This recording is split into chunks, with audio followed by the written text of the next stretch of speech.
The HTC U11 has been one of the best flagship Android phones of 2017, and now it has been upgraded and enhanced as a new U11 Plus model, freshly announced by HTC today. What are the big differences? The display is the most obvious one, moving from 5.5 inches up to 6 inches, though HTC has shrunk the bezels to fit the new phone into a physical footprint that's only slightly larger. A new, substantially bigger battery has also been added, and the two changes together have led to a subtle alteration of the design. But, all in all, this device is exactly what its name suggests, a U11 with more of the good stuff and a topping of Android 8 Oreo to sweeten the deal. I spent some time with the U11 Plus in London ahead of its unveiling and was left feeling encouraged by most of what I saw, but also a little disappointed. For US readers, though, the biggest disappointment is probably that HTC has no plans to bring this device stateside. It's intended for other markets around Europe, Asia, and the rest of the world. Firstly, the good stuff. The new screen size and 189 aspect ratio might lead you to think this is another of those ill-fated LG Display OLED panels, but HTC is still using the same LCD technology as in the U11, and I can confirm that the U11 Plus presents sharpened, vibrant images. The slimmed-down bezels aren't in the same class as Samsung and LG's Extreme Galaxy S8 and V30 designs, but they're certainly the thinnest HTC has done for a very long time. You'd have to go back to the immortal HTC HD2 for an HTC phone that felt this lean and stripped down to its essentials. The screen-to-body ratio of the U11 Plus is a laudable 82%.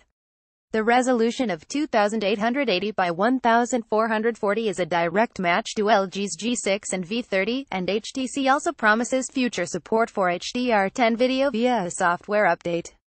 More than the display, which I think is a nice step up in screen real estate over the U11, I'm excited about the 3930 mAh battery of the U11 Plus.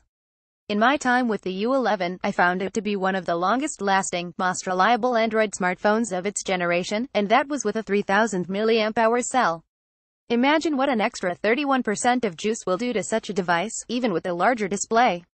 It's worth dwelling on this upgrade, because the battery is one of the most critically important, and, when it's deficient, most aggravating, components of a phone, and HTC has done its utmost to maximize it.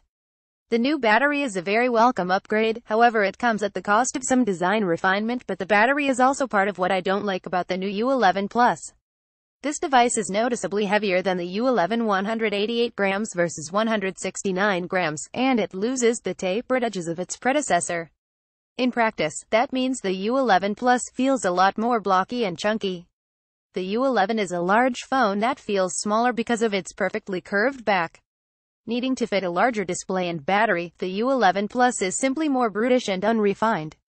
HTC also missed an opportunity to build out its credentials as a leader in battery life by adding wireless charging to the U11 Plus, instead making do with support for Qualcomm's Quick Charge 3 fast charging tech.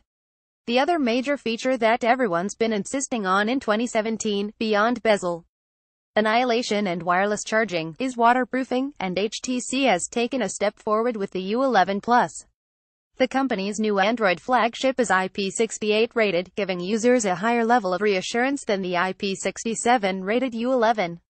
Beyond that, you're looking at an almost unchanged spec sheet on the inside. Snapdragon 835 processor, the exact same rear camera system as on the U11, and a choice between 4GB of RAM with 64GB of storage or 6GB of RAM with 128GB of storage. The UK will only have the latter. The U11 Plus supports the latest in wireless audio tech with Bluetooth 5, Qualcomm's aptX HD, and Sony's LDAC, all making it onto the feature list. HTC has made good use of the larger chassis of the U11 Plus by making the new phone's speakers 30% louder than those on the U11. The company has also moved the fingerprint sensor to the back, in the same spot as you'd find it on Google's Pixel phones. On the software front, both Google Assistant and Amazon Alexa are supported, and both can be triggered by using HTC's EdgeSense squeezing action. You can assign one to activate on a light squeeze of the U11 Plus and the other on a stronger squeeze. HTC explained the presence of the two voice assistants as just giving people flexibility. Some might like to have Alexa at home and Google while out on the move, and I can't argue with that logic. EdgeSense has been upgraded to serve as a remappable button in any app of your choosing, and it can do cool things like zoom in on Google Maps or send you straight to your subscription feed when you've got YouTube open.